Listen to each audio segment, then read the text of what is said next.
Okay, so whenever you're ready, we can get started. Great, thank you. And thank you all for joining today.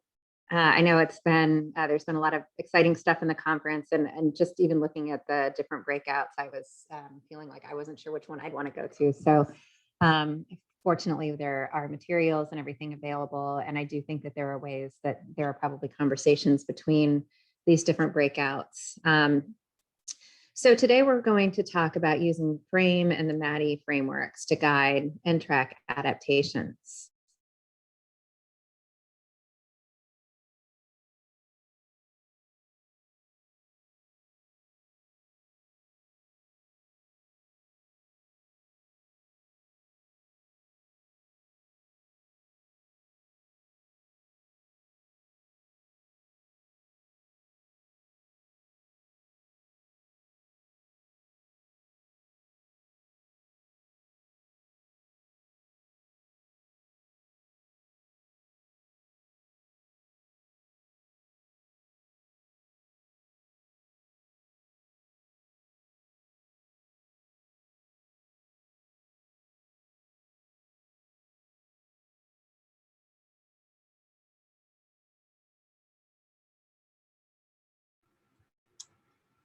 Okay, we may have lost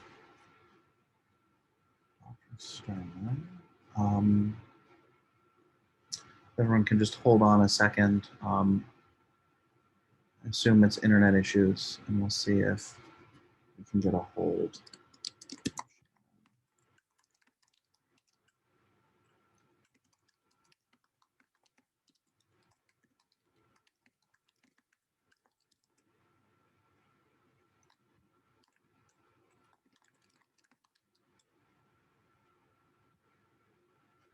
There we go. Welcome back.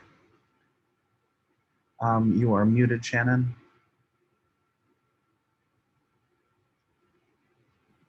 Sorry about that, unexpected outage. Let me get back to the presentation. So we have a couple of different frameworks that have been developed to guide decisions around adaptations. And so I'm going to briefly walk you through those, and then we'll talk more about actually tracking and documenting adaptations. So first, the MADI was developed, and this is based on some other literature and some other frameworks, including the FRAME, to look at the adaptation characteristics, kind of what, who, where, when are we thinking about adapting. And, we have this to kind of have a common language around how we report adaptations and understand how and the why for them. And then over on the right-hand side, you see outcomes, and these are taken from Proctor and colleagues. So we're looking at, what's the ultimate outcome?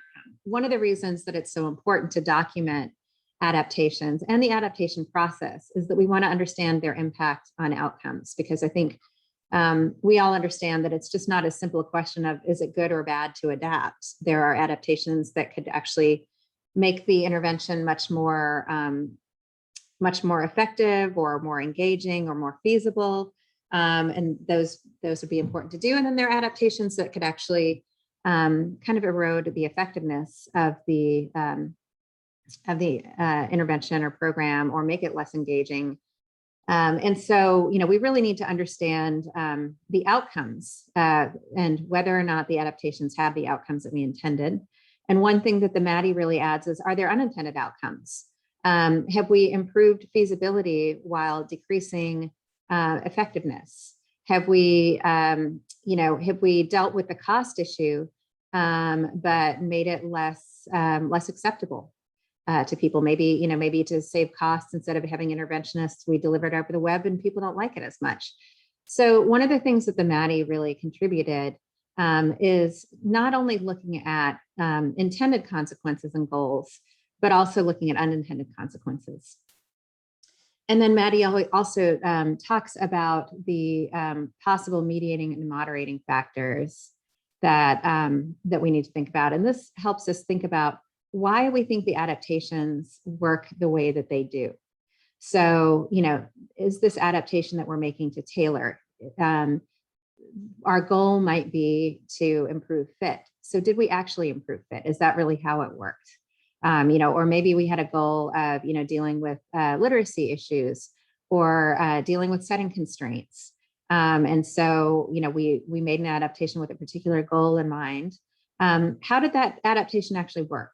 And then also, did that adaptation, is it moderated by changing the fidelity to the intervention, the outcome that we see? So we use the MADI, I think, from a conceptual point standpoint to really think through these things when we're deciding how to make adaptations, whether and how, and then also in what we're documenting, so that we're making sure that we're tracking not only the what we do and its outcomes, but also the sort of why and how it may have worked or not worked. And the MADI, the team that developed the MADI, Alexis Kirk and colleagues, also put forth this nice decision aid around the MADI. So this can also guide decision-making about adaptations. So first of all, is this a systematic? Do we have a goal in mind? Is it aligned with the core functions of the intervention? If it's not, we need to talk with our stakeholders about possible trade-offs, reasons why we would do or not do that, and then make a decision to either, rethink the adaptation we were going to make or decide not to do it. The next adaptation, or the next decision point is, if it is systematic, is it going to have potential unintended consequences? So, for example, in order to preserve costs or to lower costs, are we providing it in a manner that might be less acceptable or less engaging? Moving from individual to group format, for example. And then we have people who aren't comfortable being in a group context. So, are there unintended consequences potentially?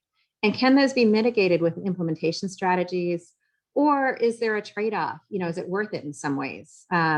Because maybe to deal with constraints and how many times people can be seen in a particular setting, we shorten the intervention. And maybe it's, what we're learning or what we could expect is that it's going to be a little bit less effective, but it'll reach a lot more people. So can we either offset it by, through implementation strategies, or is there some sort of trade-off that makes it worth it? So we talk with our stakeholders about that, and we make a decision to either redesign the adaptation or not make that adaptation. And then if we find that, we don't think that there are going to be, we can't think of any unintended consequences, or we can mitigate them with, the positive outcomes or with implementation strategies, then we move forward, but we need to document it using the constructs that we'll go over in the frame in a minute.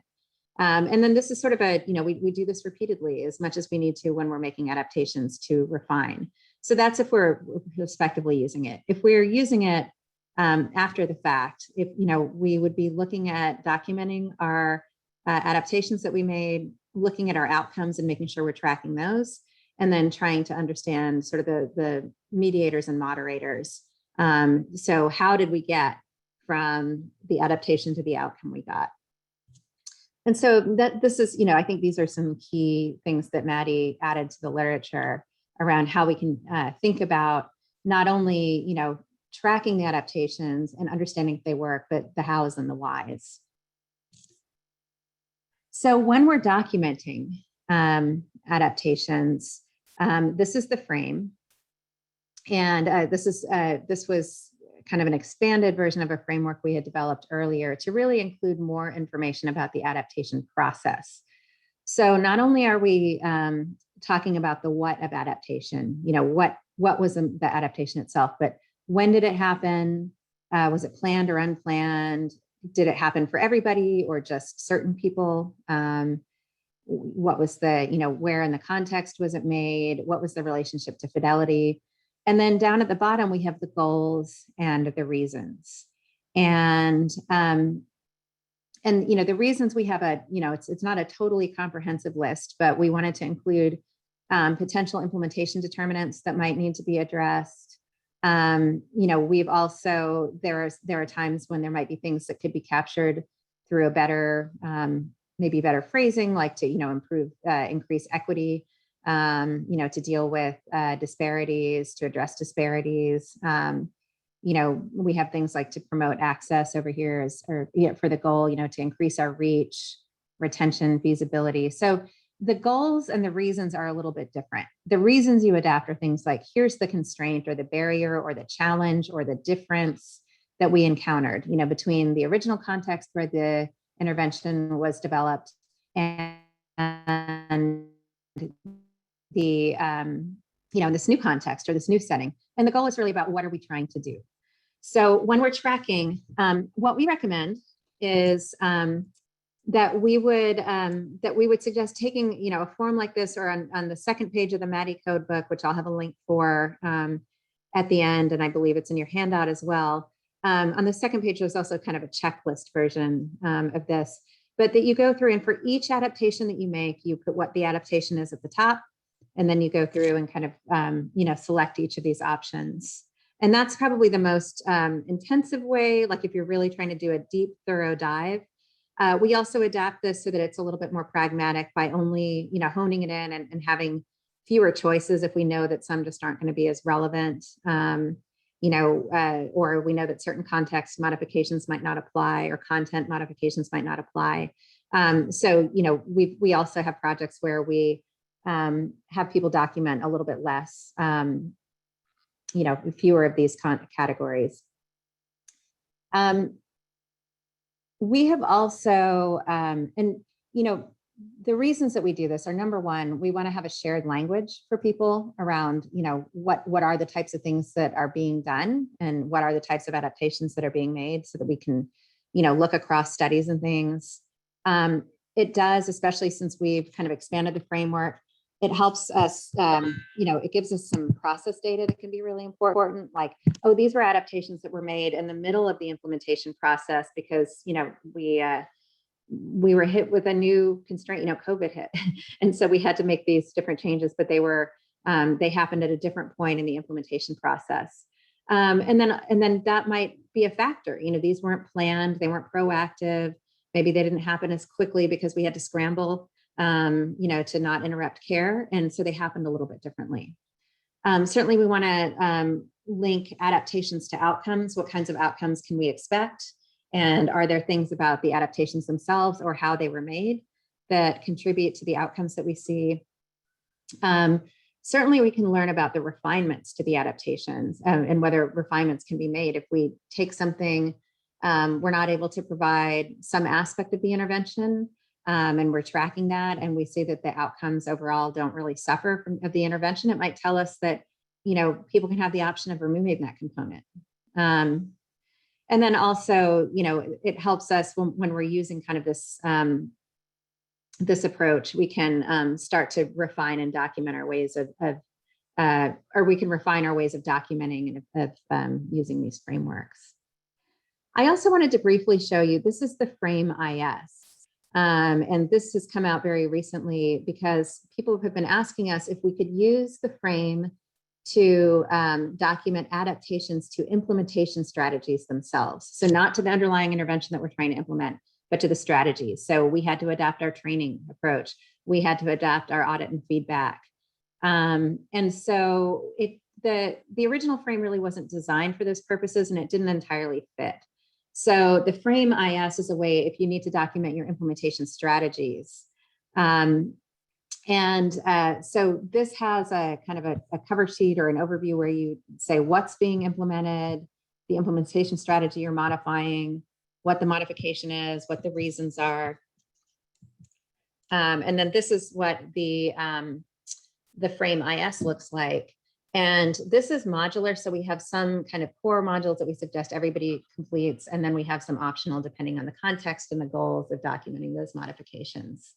So we have a MADI or a frame that is IS that is similar to the frame in terms of the goals, but the content is really geared around, looking at the components of the implementation strategy itself, not the not the intervention.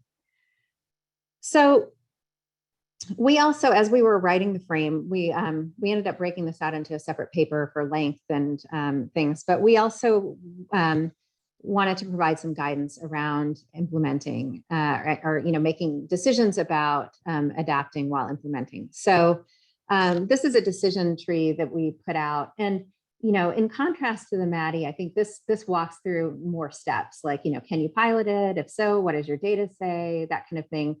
It doesn't talk as explicitly about unintended consequences, although we do ask, did you get the outcome you'd hoped for?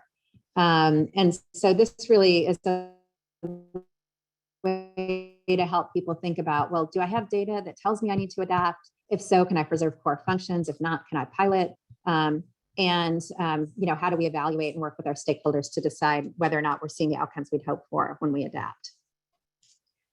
So with these things in mind, I would love it if people could use the chat and, maybe talk about, just mention whether you're already using a framework. And I see Lila's put in the chat that they're already using a tool to track adaptations, which is great to hear. But which tools would you use for your needs on projects that you're involved in? So are you needing a tool right now to make some decisions about adaptations, to understand how and why they work, to track the outcomes? So I just want to invite people to put some, some things in the chat about whether and how they're using these tools, or how they would anticipate using some of these tools and frameworks. And feel free to ask any questions before we kind of move along. I want to make sure that what we've gone through is clear, and that people have kind of what they need to understand this before we move forward. Okay, good. So a decision point around planning and executing adaptations. So the MADI might be helpful there to really think about what adaptations do we need. We haven't explicitly done this. People have definitely asked if you can use the frame to guide the adaptation process. And I would say, it wasn't built as like a how-to, but certainly looking at the reasons and the goals for adaptation, might inform a needs assessment. Like, are we encountering any of these, barriers or potential reasons?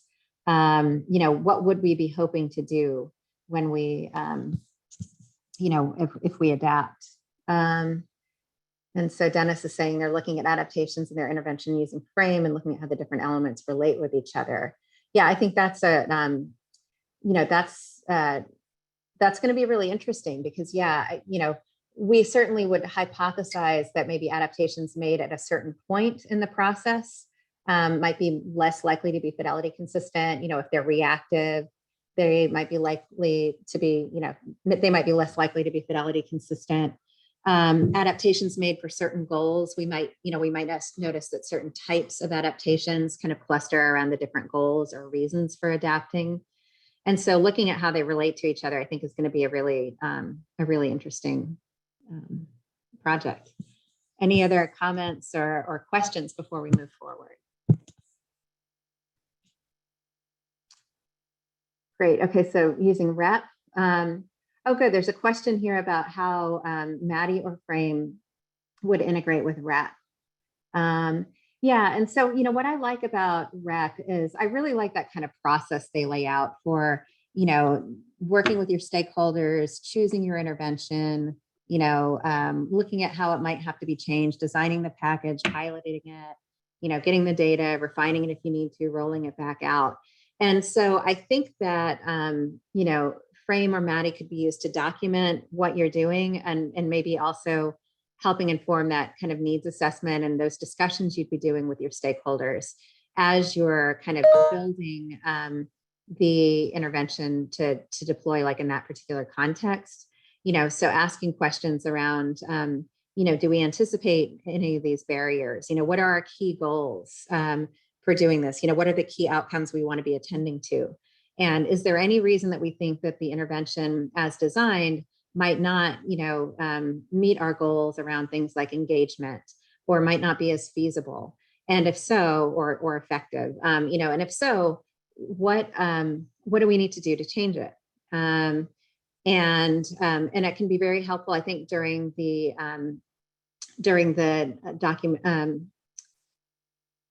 process of kind of bringing the data back after you pilot, to look at, okay, so here are the adaptations we made and here's how it went. So not only do you have a sense of, did this pilot go as we had hoped, and how might we need to refine it further, but you could have some understanding of, oh, okay, so these are the adaptations we made, and here was the level of fidelity, and based on this, we're seeing these types of outcomes. Are we good to go? And I see a comment here about, core functions versus core components. And I think that that's absolutely true, that, if what we have in mind is kind of the core function, or even kind of the core goal of a piece of the intervention, then we are able to, so if the goal of the intervention is to get somebody to really, be more active in, engage in more health behaviors, and there's a component of it that's around, reinforcing those things. The reinforcers we choose might really differ, or how we go about that reinforcement might be very different depending on the population, but the function is about reinforcement. And as long as we're doing that, we're preserving these kind of core functions. So we don't have to get caught up in, does it look exactly like it looked? So maybe we're tailoring what those rewards would be. Or for something like psychoeducation, to make that education component more feasible, maybe you're providing it in a different way than it was originally provided. But if the core function of education is being met, it could take many different forms. So I think that that's absolutely true. And it's helpful to kind of think about it the way that Brian Mittman and colleagues have been thinking about that. And I think that Heather's saying here in the chat, having people kind of use it almost like, it sounds like maybe a user-centered design type thing, where people are piloting it, you're learning what the constraints are, and then you're using a framework to kind of maybe help select or identify potential adaptations that can address those constraints. And that's not something that these frameworks explicitly do. Like, we don't have guidance around, you tailor when you're running into these barriers, and you remove components or compress, or, sort of change the sequencing when you run into these barriers. But I think over time, we will start to see that those types of things happen. And so, having a sense of the different types of adaptations and the what and the why can be helpful to sort of guide those processes. So it's exciting to hear about how people are using some of these different frameworks already, which is fantastic. So now, getting into the how, we have some different tracking strategies that we have used. Self-report, and in this broadly, I would include, interviews or kind of, surveys, and then observation. And, there are really trade-offs to both. Like, observation is sometimes thought to be like the gold standard when we're monitoring fidelity. And that's true to some extent, but, if you're only observing a proportion of what's happening, you're not going to get the full picture. And we see that with adaptations sometimes too. And when we're monitoring fidelity, that if you just watch a single session, for example, a single interaction, and that's your snapshot of fidelity, what you might not see is in the next session, they actually finished up what they didn't do in that previous session. Or, so the adaptation would be sort of spreading something out over multiple meetings. That's not something you would capture in a single observation. So there are definitely trade-offs with observation around really, are you getting the full picture? And then of course there are issues around time and resources. But then so for self-report, we have issues like, how well do people remember what they did? Is it accurate? Sometimes people think they're adapting an intervention, and it's actually kind of an acceptable, it's acceptable within the, the original manual, for example.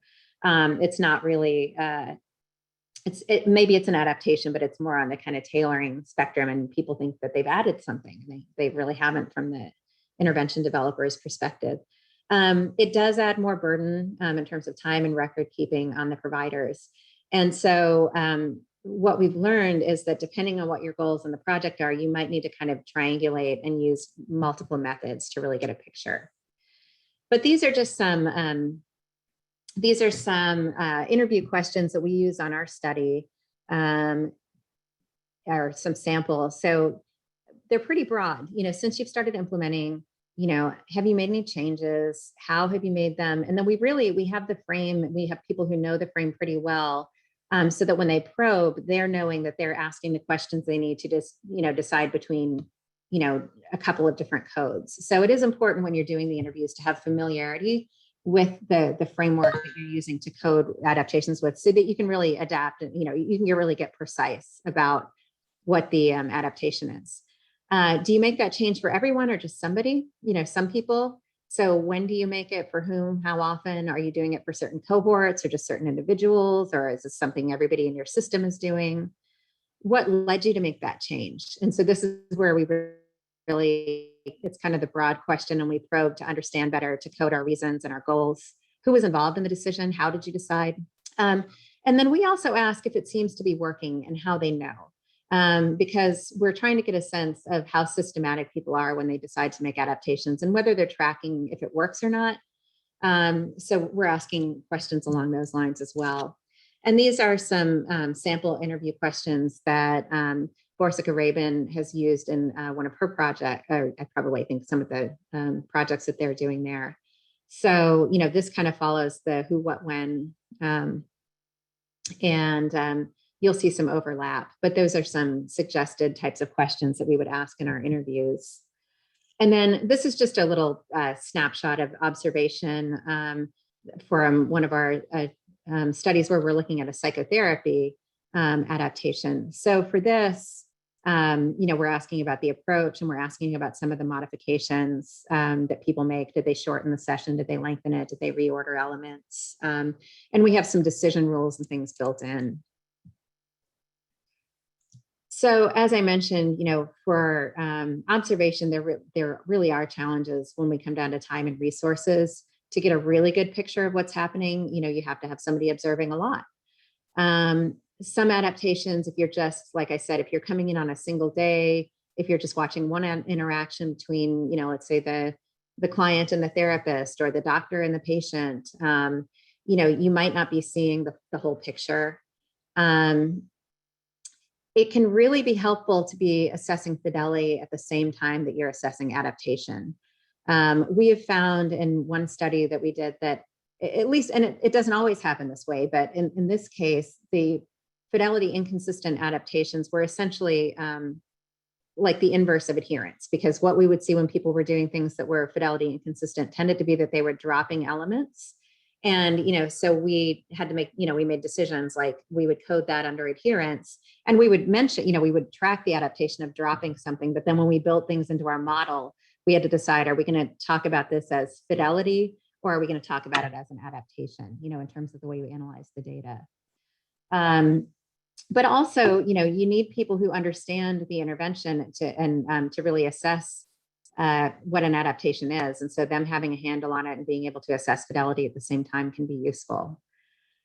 And then, observing the full protocol, if you have a multi-part intervention, gives you a better picture of fidelity and of the adaptations that happen over the entire protocol.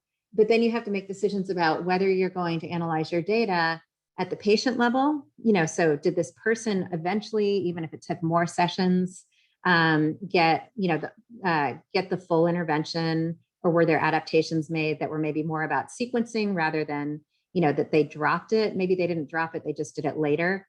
So, thinking about, should we be assessing these things at the sort of the patient or client level, or the consumer level? Should we be, looking at them at kind of the individual interaction level? And it really depends on the kinds of questions you're trying to ask, and what you're trying to understand. The other thing that I think it's important to think about especially around moderators, is sometimes we are adapting to address a moderator. There's a moderator of outcome, let's say it's comorbidities, right? And so if we don't get the outcome we've expected, is it because the adaptation didn't really mitigate that potential barrier sufficiently? And that it's really about the comorbidity, and that's why we didn't get the outcome that we wanted? Or is it that the adaptation itself kind of eroded effectiveness? And, so these are things that I think we need to we need to have a good understanding of and think about. And so to do those types of things, you know, those are things where if you just look at adaptations at the sort of at the consumer level, you might not be getting a picture of, well, when did they start to happen? Did they start to happen when the comorbidity got in the way? Or did they start to happen when, or did they start to happen when the, you know, when we noticed the comorbidity was getting in the way, or did they just happen altogether? So, you know, there are things about the process that can be really important to be sure we're tracking.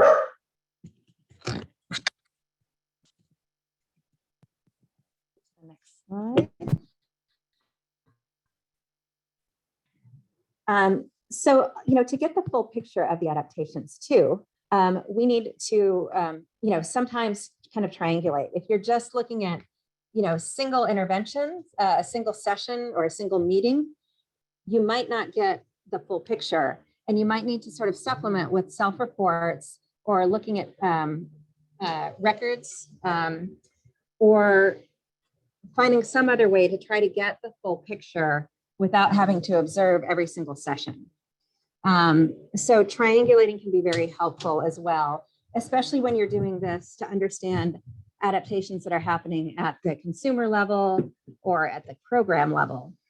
So triangulating is sometimes necessary. And this is, so this is a sample from a paper that Borsuk Rabin wrote of how they track adaptations. And, you know, they have kind of the timing laid out across the top.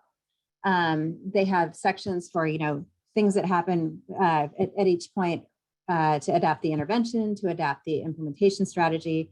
There's contextual adaptations. And you can see the different ways that they're kind of triangulating and using these methods so that, you know, when they're coding, they're kind of taking everything they know and looking at the whole project and using, you know, the observational strategies, the focused interviews, et cetera, and kind of filling out, and something like this could give them, you know, the bigger picture of what happened at each phase and what kinds of adaptations were made. And then this is an example of a tracking form that we have in our code book. And there's the link to that, and I put it on the handout as well. And I always get to it by just Googling fast lab adaptation. That's how I tend to get to it. But this is essentially, it's the frame just in sort of a checklist form. And I am hoping, my plan is that by the end of June, that I'd like to make sort of a Qualtrics and a REDCap version of this. And then, you know, and then once those are available, we can let people kind of download those and adapt them for their own projects. But when you're doing this, at the top, you describe, you really fill out this checklist, one per adaptation, if you're trying to be as fine-grained as possible. Now, another thing you could do is you could say, here is the intervention, you know, the intervention is this. I made the following adaptations. I tailored, I added, I did it for, you know, I did it at the cohort level, but also at the, you know, clinic level. But then you don't know what was done at what level and when in the process. So I don't recommend that. You know, if you're trying to get more fine-grained, I really recommend, you know, filling this out for one per adaptation that you make. Oh, Lila, thank you. That's wonderful. So it's on, Lila's made a REDCap of the frame tool. We actually have one too, but it's a little bit abbreviated, so it's not the full thing. But that's fantastic, Lila. Thank you. Yeah, because I think that, you know, it's really helpful for people if we, you know, particularly if we're all using very, very similar methods of tracking, then, you know, we have the, you know, eventually we can start combining data and looking at those kind of adaptome type questions, right? Like which adaptations work under what circumstances. And also just if every group is out there building their own REDCaps or their own Qualtrics, you know, it's a lot of additional labor. So thank you so much for your offer. I would love to look at what you've done, and maybe it'll inform something that we're able to build and make available to more folks, because that is on our list. And if we can learn from what you've done, that would be super helpful. Thank you. Sorry, I saw that was something that came up in the chat. Another thing to think about here when we're kind of tracking our adaptations is sort of how and when, right? So ideally, if you're working on recall, you could have the person who's providing the intervention, do a checklist after every single session. And that could be a really good way to do it, or you have your observer do that. But another thing, if you're kind of doing it at this kind of bigger project level, are to use things like periodic reflections. And, you could be using those to sort of have periods of time where there are focused questions on whether and how you're adapting, and you can add something like the frame or the MADI to that. And then, the re-aim framework has also been sort of expanded and used in ways to, to sort of consider how we use adaptations. So these are some different papers that might be helpful in terms of thinking about whether and when, and or not so much the weather, but kind of when and how you do this tracking of adaptations.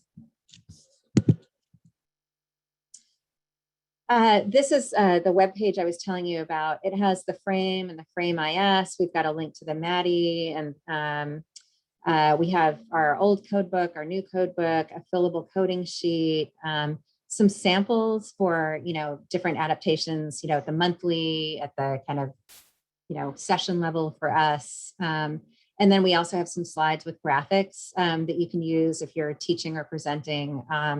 So, there are some things there that could be helpful, as well as some papers. So I want to take time too, and, have some more time for questions. But also I want to kind of invite people to reflect and share what framework might be most useful for your project. Are you using, do you think the MADI might work? Do you think, using the frame in different ways, and how are you going to track? So, so there's a question or a comment here in the chat.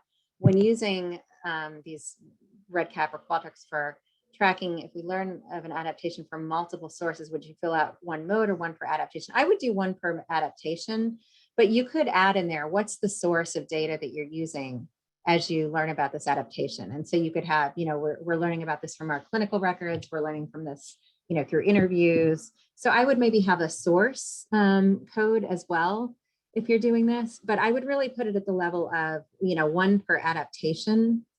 The only thing is, it can also be good if you, like if you're wanting to understand how good the agreement is, and this is something that we've been doing some work on, how good is the agreement between the interview, the self-reports, observation, et cetera. And so we track, we do one adaptation each, because we're doing those in kind of completely independent processes, and then we're trying to look at agreement. Yeah, it sounds like that's exactly, Daniel, what you found as well, that yeah, depending on who you talk to, you're going to find out different things. So an administrator might not be able to tell you what kinds of adaptations are happening, or they might have heard about one or two, maybe the big ones that were being done at the start of the project. Whereas it's the people who are providing the treatment that are going to have the best sense.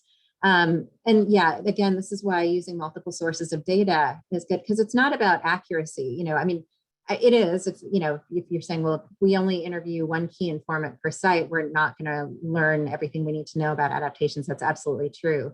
But it's just, sort of who has the information is important. You might have to use multiple interviews. So if your goal is to understand what adaptations are being made, then, I think you could track it by just, here's the adaptation, and let me track the source where I heard about that.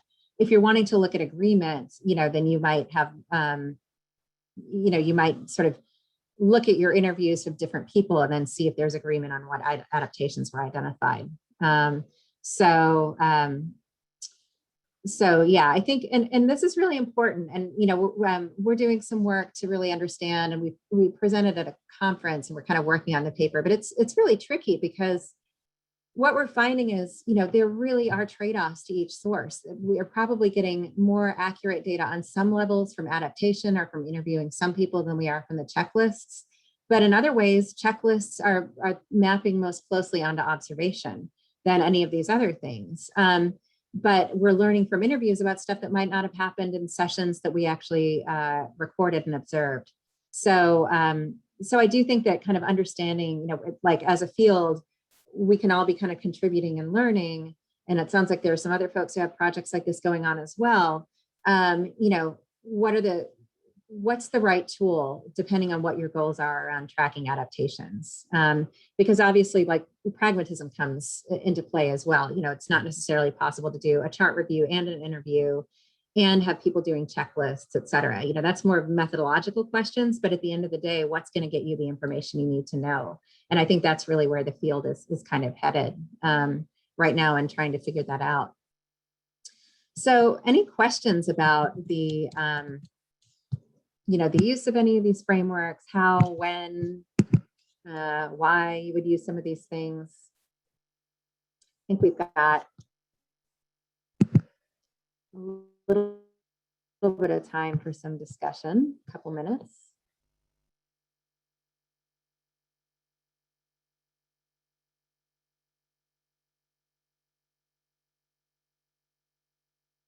And I think, you know, you can feel free to put it in the chat or just take yourself off mute and ask any questions you might have. But I've appreciated these comments and information, like hearing kind of what some people are up to as well with some of this. So thank you all for contributing there.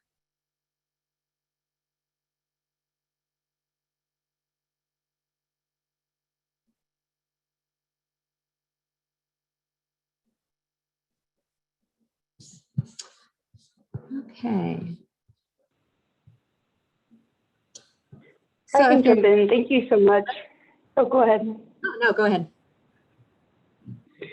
Well, this is just something I've been wrestling with a bit. So at the moment of silence, I'll jump in with that. The idea, the notion of when we should push for adaptation when there's a certain threshold of something not happening, right? The idea of, oh, you know, should we be proposing if there's a lack of fidelity of X% that then we would, you know, work with stakeholders on this.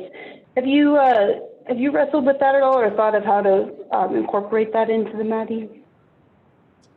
Yeah, you know, I think we haven't thought about it as thresholds per se, but I think it is really important to kind of talk with your stakeholders and understand, you know, what are the really key, most important outcomes. And, you know, to some extent, those are going to drive what you're looking at in terms of sort of thresholds around when to adapt, right? So if people are saying, you know, what's really important is that we get this out and get as many people, you know, get this intervention to as many people as possible. We want people engaged, you know, then it's not going to matter to them if you're having great outcomes with 12 people who have gotten it, right? And so you're going to have to think about, okay, how do we make this more accessible? You know, how do we make it more engaging? If, on the other hand, feasibility is just, you know, like you know, they're saying we'd love to do this, but it's just we can't do it right now, and you know that you're not even going to get out of the gate, right? Then, you know, that's when you adapt. But yeah, at other times it might be if you're seeing, you know, if you're seeing that people are dropping out, if you're seeing that you're getting poor engagement, or people can't actually provide the intervention the way that they were hoping to because so much other stuff is getting in the way.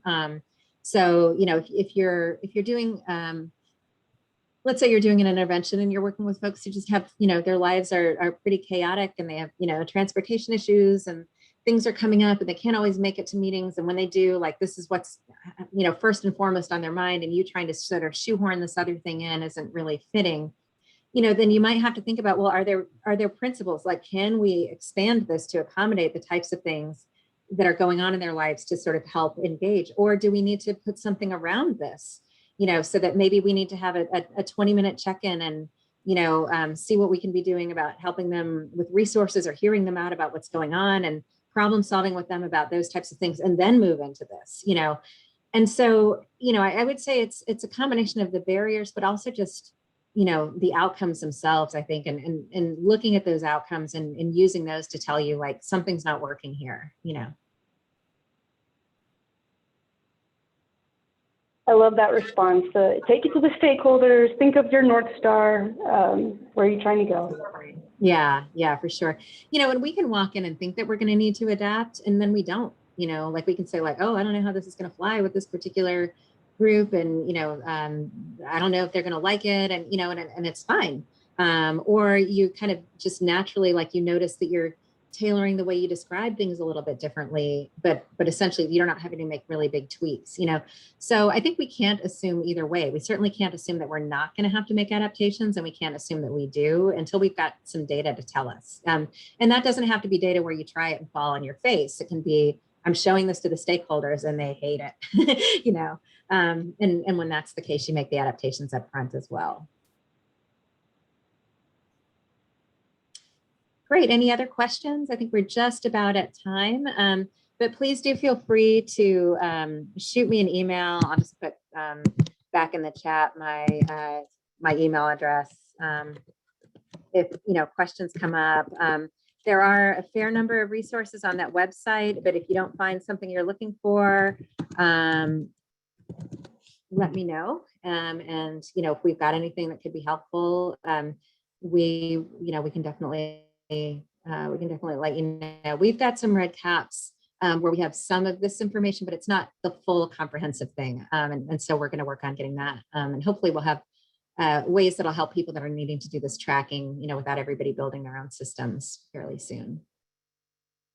So thanks everybody for your time today. I hope you enjoyed the conference, and it was great to hear from you all. I really appreciate hearing what folks are up to, and look forward to learning more about it as you're finishing up your projects.